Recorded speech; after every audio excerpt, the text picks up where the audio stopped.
নওগাঁর রানীনগর উপজেলার এনায়েতপুর পশ্চিমপাড়া গ্রামের মৃত জামাল জোয়ারদারের ছেলে মিন্টু হোসেন সংসারের সচ্ছলতা ফেরাতে আর 10 জনের মতো পরিবার পরিজন নিয়ে সুখে থাকার আশায় 3 বছর আগে দুবাই পাড়ি জমান।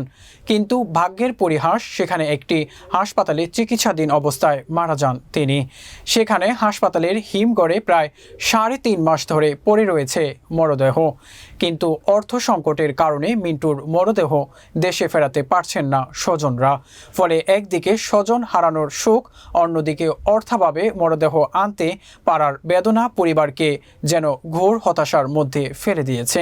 রানীনগর প্রতিনিধি কাজী আনিসুর রহমানের প্রতিবেদনে থাকছে বিস্তারিত। মিন্টুর মামা আব্দুল মতিন জানান, মিন্টুর স্ত্রী, 2 মেয়ে নিয়ে সংসার ছিল। মাথা গোজার ঠাঁই ছাড়া আর কোনো সম্পদ নেই তার।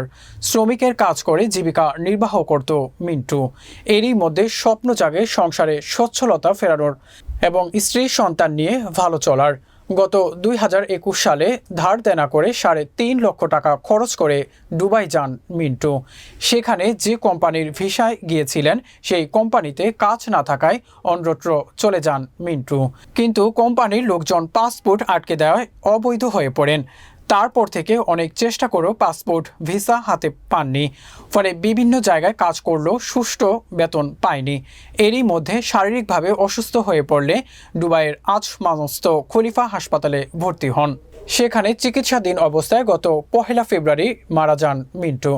এরপর মৃত্যুর খবর এই পর্যন্ত পরিবারের লোকজন জানতে না পারলেও গত 10 মে এক স্বজনের মাধ্যমে মিন্টুর মৃত্যুর খবর জানতে পারে পরিবার। এরপর থেকে তার মরদেহ দেশে ফেরাতে নানা চেষ্টা করছেন পরিবারের লোকজন। আব্দুল মতিন জানান, কোম্পানির আওতায় থাকলে কোম্পানির খরচে তার মরদেহ দেশে আসতো, কিন্তু অবৈধ থাকার কারণে নিজ খরচে মরদেহ দেশে আনতে হচ্ছে। এতে প্রায় 3 লক্ষ টাকা ব্যয় হবে, যা পরিবারের পক্ষে যোগান দেওয়া সম্ভব নয়। তাই মিন্টুর মরদেহ দেশে ফেরাতে সমাজের বিত্তবানদের নিকট আর্থিক সহযোগিতা কামনা করছেন।